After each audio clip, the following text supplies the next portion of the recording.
Hello Eagles, and welcome to Basic Wildlife Watching, or Eagle Trek. What we're going to be talking about today is just some introductory information if you are looking to get started in wildlife watching. We're talking the very basics, from the equipment that you need, the best times to go looking, even how to find good wildlife watching locations. The first things you need to know about wildlife watching is it mostly involves your senses. Your senses are the very best equipment that you can have. Your eyes, your ears, even your sense of smell. That is how you're going to find wildlife. It's just by observing the spaces around you. Now, I'm in a fairly urban setting right now, so there's probably not a lot of wildlife, but we will go for a walk later and see what we can find. Back to choosing our equipment. And you need to find equipment that will boost those senses in the best possible way. So one option is to get a pair of binoculars. Choosing binoculars can be a little tricky if you've never done it before. Let's take a time out. We'll do a quick field trip to the sporting goods store and we'll take a look at some binoculars. So we are in the rec store and I'm going to show you some of the different binocular options, and then we will look at my binoculars and talk about why I'm carrying them today. As you can see, there are some really teeny tiny ones that are much more on the affordable end of things. There are some mid-size ones with some great dials and things, and then there are some fancy nice ones up here that are even waterproof. But how do you pick? Choosing binoculars, there are two numbers to look at. Basically, that's about all you need. The first number is your magnification. So if it says 7 times, 10 times, whatever it is, that's the number of times of magnification. So a 10 times, a 10x means that the object you're looking at is going to look 10 times closer to you than with your naked eye. The second number is going to be like a 25, a 28, a 42, even a 50 or a 60. That's the millimeters in diameter of the lens that you're looking through. So just like with a camera, the bigger your diameter is, the more light is going to come through. So just like with a camera, the lower your light source, the bigger lens you need to be able to see clearly. In the daytime, you can use a smaller number. As you get to dusk and dawn, your number needs to increase. So just a thing to keep in mind. Okay, so you can kind of look at the different stats. You can see this one has a 10-time magnification from what it would normally be, so you can see something as if it's 10 times closer. And the lens itself is a 50mm lens, so it's going to let a lot of light through. The field, the 5.5 degrees, means that that is the range that you can see when you're looking through it. You can see about 5.5 degrees width in terms of, you know, your left to right. And there are some different options if you have different price points. There are waterproof options and non-waterproof options. It's all about what you are looking for.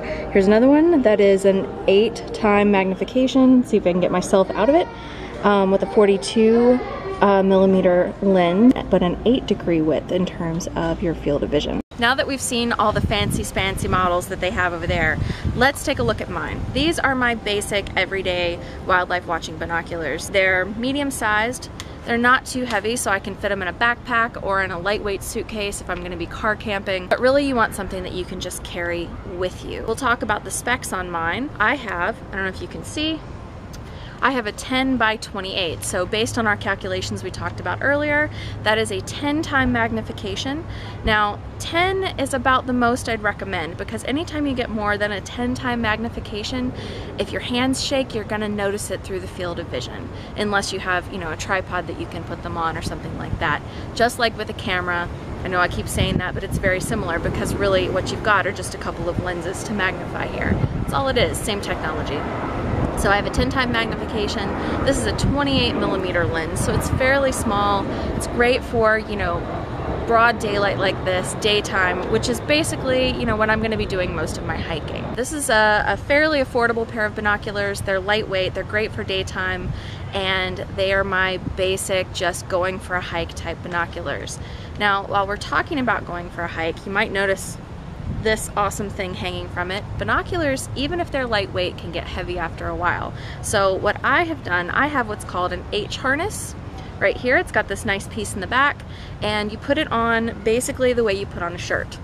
So it goes over your head, through your arms, and your binoculars will sit right here on your chest. Alright, so H harnesses are found in some sporting goods stores. Sometimes you have to go to the camera supply store. It just depends. But they're really great. You know, this one in particular I love. It's stretchy. I can share with a friend if I need to. And I can use more than one piece of equipment at a time. So I can drop my binoculars, not worry about them, grab my camera, and be ready to go. And that brings me to tool number 2 for enhancing your vision. I always take a camera with me when I am wildlife watching, and in particular I take my camera with my telephoto lens. Here is my telephoto. It is quite nice here. It's got a range of 18 to 270, which means that I can do regular up-close photography and then I can go straight into telephoto. It's not one of the giant ones you need a tripod for, but just for taking out hiking. Again, it's fairly lightweight. This is a mid-sized DSLR. One of the cool things about having a telephoto lens on your camera is that, you know, unlike a binocular, you can capture the image, of course. Now, this might seem kind of obvious, but I want to point out that it can be really difficult in the moment to tell what you're seeing. So if you can capture an image of it, if you can get a really good look at some distinct feature of the animal that you are observing, or the plant, as the case may be, you can look it up later in your books. And books are fantastic. They're a great source of knowledge. They're a great resource to use when you are wildlife watching. We've talked about enhancing our eyes. We should talk about enhancing our ears. Truth be told, there's not a whole lot that you can do other than to find a quiet place, to hold still yourself, and to maintain your own quiet voice. So when you're out wildlife watching, one of the first things that will guarantee that you won't see anything is if you're having a loud conversation with the people around you. Now, if you're taking children out with you, this can be really difficult, but children that learn to hike quietly get the reward of seeing more animals, and sometimes this can be really positive reinforcement. When you're hiking, keep a quiet voice. Try to move softly and quietly. If you think that you hear an animal somewhere off the trail, you might hear them rustling in the leaves. Chances are it's a bird or a squirrel, but you never know. It might be something even more interesting. So stop, hold very still, and then listen to see if you can hear the noise again. And there's a good chance that you can figure out where it's coming from and at least get a good idea of what you are hearing. The next thing I'm going to talk about is times to see wildlife. Now, clearly I'm out in the middle of the day. There are birds out, there are reptiles out, things like that. A lot of the animals that are a little bit more elusive, more difficult to spot, that are what people quite often want to see, are what is known as crepuscular. What does crepuscular mean? It means they are active at dawn and dusk. It means they're active at that sort of low light. So not only are you going to need a bigger lens for your binoculars than this, you may need alternate ways to find those animals or to see them. One of my favorite things to take with me out into the field is a really good flashlight. This is my Surefire. It's a really, really bright light. These things have been rated to repel bears, but let's face it, when you're out looking for wildlife, you're not looking to repel them, you just want to spot them. So what I have done with mine is equip it with a red filter. So take a look at this. I can have my regular light, or I can snap this over the top of it and it turns the light red. What this does is it makes it so that it's not going to harm the animal's eyes, and in fact, red light, because of the wavelength, is one of the least painful lights that you can have. Having a red light or a red filter on your flashlight is going to help you be able to spot animals in the dark without frightening them away. If you don't have a red filter like this for your flashlight, you can use red saran wrap and a rubber band. That works too. Anything that's going to dull that light, turn it red. The cool thing about red lights is that for any kind of nocturnal or crepuscular animal, because you won't hurt their eyes, you can shine it right on them and they will keep doing whatever it is that they're doing. I have been on owl prowls before where we've had professional owl callers along for our hike. They call owls down to the trees. We can spot them with these red lights and the owls will just hang out where we can see them. It's kind of amazing. This works for any kind of deer, any kind of rabbits, anything like that that you're going to see when it's dark or when it's dusk. So highly recommend having a red filter if you're going to be going out not during the day. Now that we've talked about equipment, how do we tell what animals we're seeing? If you're in a new area, or if you just see something that you've never noticed before, let's say that you capture a picture of it, or you get a really good look at it, or let's even say you just see a bird flying overhead and all you can see is the under part of the wings. How do you tell? You need some wildlife guides, and I highly recommend having books for your local area in particular so that you can really be familiar with your local wildlife, because that's mostly what you're going to be spotting. You can get wildlife guides for other places that you're going on vacation. I wouldn't recommend spending a whole lot of money on those. Most gift shops though will have basic guides for things like birds, plants, any kind of mammals, things like that. Let's take a look at some of my books that I have for my local area. I live in Southern California, so most of the books that I brought with me today are California specific books. And you have some different options. This is a more generic type book that you can get. This one's just called Nature of California. You can get these for a lot of areas, and it includes everything from your mammals. These are some local mammals here, to birds. It's got a huge section on birds, reptiles, aquatic life, because, you know, California, we've got tide pools, so I have this whole tide pool section. It's pretty great. And there's a tree section. Trees are really fun to identify, and they're everywhere, and they're not going to run away, and they're not going to hide from you, so they can be really fun when you're out wildlife watching. It also has a section on wildflowers, because Southern California is very famous for its wildflowers. So let's take a closer look at some of these pages and why I like this particular book. I'm going to flip through here to one of the pages about trees. So when you're out walking around, you might notice a bunch of different leaves on the ground or on the different trees, and you're not sure how to tell what kind of tree it is based on the leaf. Having a book that has this really good guide can show you the difference in the different types. But if you notice, it also gives you an outline of what the overall tree looks like. So if you're standing back at a distance, you can see what the shape of the tree is, and then if you get up close, you can see what type of leaf it is. And there are some really subtle differences here. How do you tell what you've got? Well, overall, different types of trees have different distinctive shape. In the case of poplars, right here, your 3 most common poplar species in California, you can see all have these almost triangular or teardrop shaped leaves, and then they have some subtle differences. But the shape of the tree itself is how you tell which species you're dealing with. So even though the leaves are similar, the shape of the tree is also important. As another example, one of the types of trees that can actually be kind of hard to identify, at least in North America, is the oak. That's because there are so many different species of oaks, and they all look kind of different. So if you look here, a lot of the shapes are the same for the overall tree, but the leaves are super different. So these are pretty typical. This is what we think of when we think of oak leaves, but look at this one. This doesn't look anything like the other two, and yet it's just another type of oak tree. So having a good guide like this can really help you out. Every time I move to a new place, one of the first things I do is I buy a bird book. Bird books can be really useful because birds are going to be mostly what you're going to see. Especially when you're first getting to an area, you'll notice all the different new types of birds, things that maybe you've never seen before, especially if you're like me and you tend to move from one end of the country to the other in one go. This book that I got when I moved to California, I really like. If you look at the pages here, it's set up by the color of the bird, and it's even cross-referenced. So if you have a bird that's partly brown and partly blue, you can find it in both sections, even if it's just a little note telling you to go to the other section. It's pretty neat. So if you look here, I've got this whole section of just gray birds. Because let's face it, that's the most common thing that you're going to notice about the bird is the color. Look it up by its color, tell what it is, it'll tell you what region it is. It's kind of awesome. This book I really like too. It gives you pictures of what the bird looks like when it's overhead.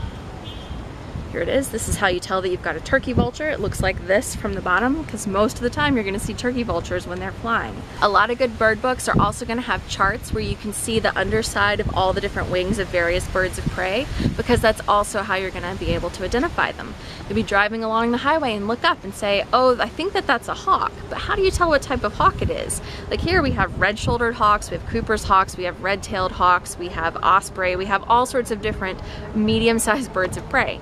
How do you tell what they are? Well, they all have different patterns underneath, different striping, different colorations. That's how you tell. The other book that I highly recommend that you get is a good reptile book.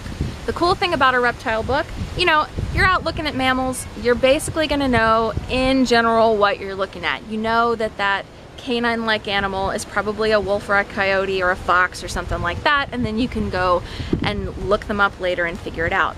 Reptiles can be a little trickier, especially if you come across a snake while you're out hiking or even in your backyard. You want to know if it's venomous or not, and if it's something that you need to try and encourage to leave your yard. So having a good reptile book can make all the difference in the world. While we're on this subject, I want to point out I did say venomous. That's because a snake is something that could bite you and inject the toxin into your body. That is the definition of venom, if it gets injected into your body. So anything with a sting like a scorpion or like a bee, a snake that has toxin in its fangs that injects into your skin, all venomous. Something is only poisonous if you ingest it and it makes you sick. So unless you're chewing on the rattlesnake and it makes you sick, it's not a poisonous snake. It's kind of no such thing. For my reptile book, I have a Peterson field guide. Peterson is one of my favorite brands. I highly recommend it. I also have some of the bird guides, but they're more of generic North American. They're not California specific, so I didn't bring it out here today. But the Peterson field guides are phenomenal, and one of the best things about them is how descriptive they are. They show you the shape of the head and the coloration and the pattern on the scales, and they tell you all these different snakes that are kind of similar so that you can tell them apart. Fantastic. There's also a Peterson field guide app that you can get that's for birds. I have the North America one. One of the things that I love about this app is it actually has a bird call section in it. So if you go look up the bird that you've seen, you can find it based on what type of bird it is, what region it's in, all that, and then you hit the little button and you can listen to the noise it makes, find out if that's the bird that you saw. It's pretty awesome. I think I paid maybe 10 bucks for it, but it has been worth every penny. I am able to organize all of my birds that I've seen. I've got my life list on there, which is my list of all the birds I've seen in my lifetime. I've got my wish list of birds I'd like to see. I really like Peterson field guides. Now that we've been over basic equipment, we've been over books that I recommend, how to pick books, all that good stuff. How do you find wildlife? I already mentioned that I'm in an urban park, but that doesn't mean there are no animals. I've been hearing birds, I have seen squirrels go by while I'm filming, tons of animals out here, plus all these plants.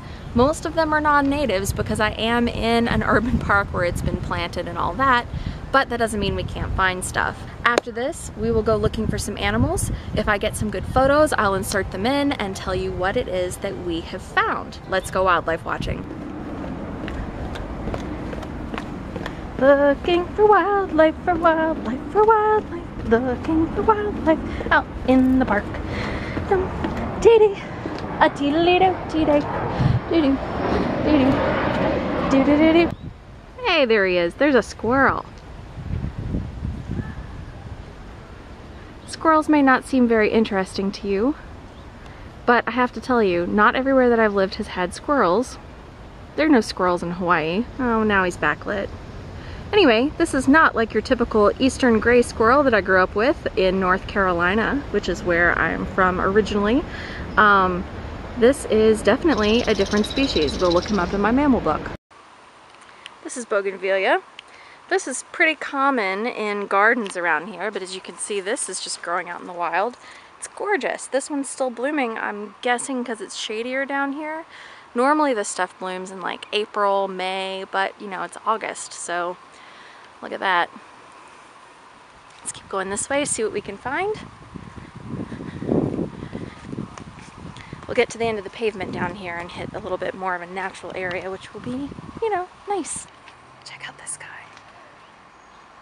I'm gonna see if I can get a good shot of him. While we're looking at this animal, let's talk about a good way to get an ID shot. Now there are artistic shots you can take of animals, but really if you're looking at something like a bird, what you want is something that will display the colors and the shape of the beak. You also want the length of the tail. That's going to help you determine more species-specific stuff other than just the color of the animal. Clearly this is a brown bird. We need to find out what kind he is.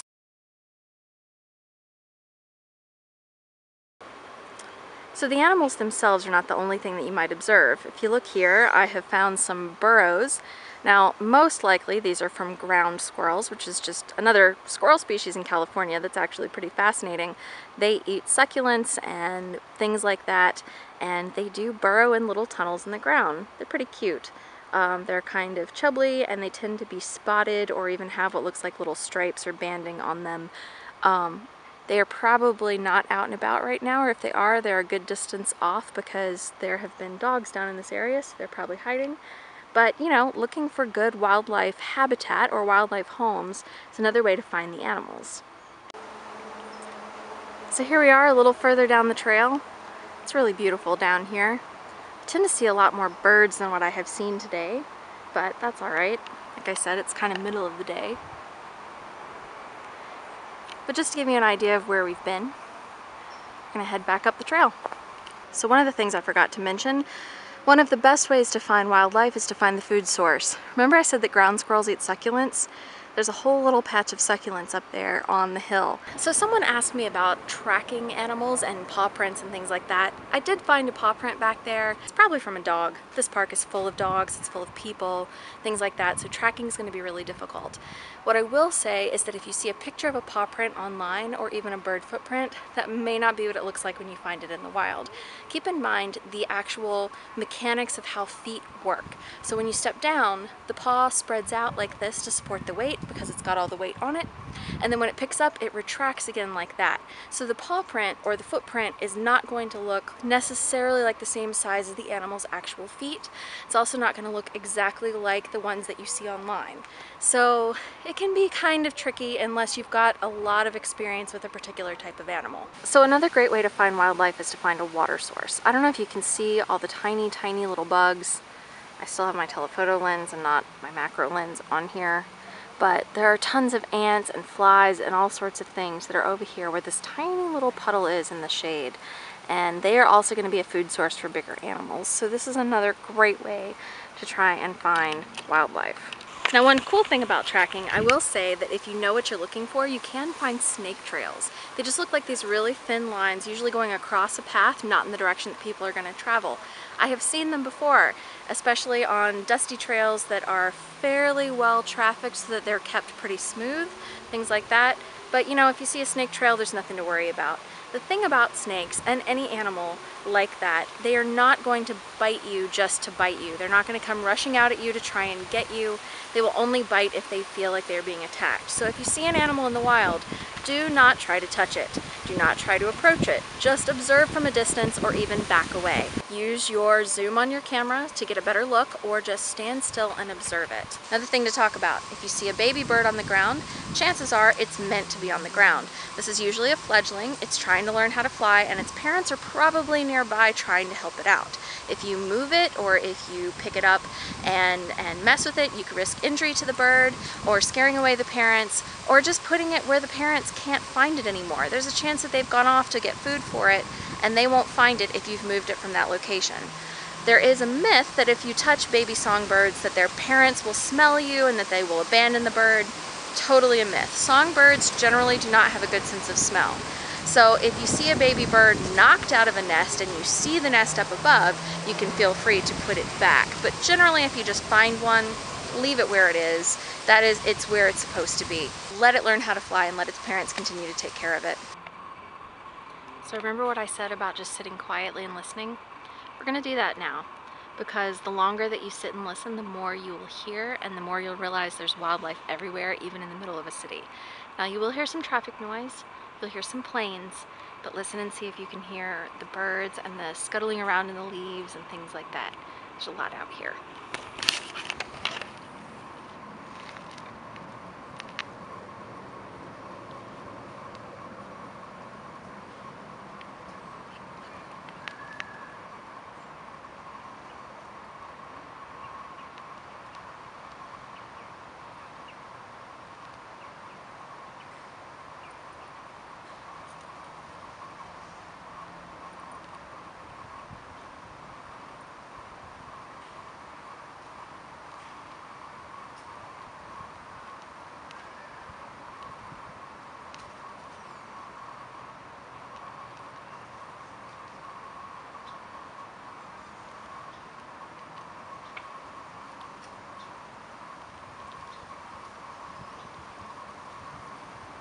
I hope that you have had a good time, that you've learned a few things. If you have any questions, feel free to ask them.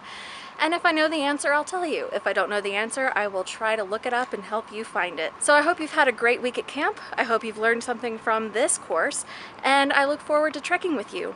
Eagle out.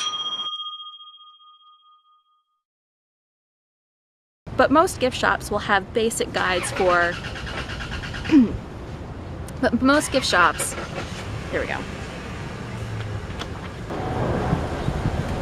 Plane, plane, wind, plane and wind, plane and wind, plane and wind, plane and wind, plane and wind. Okay.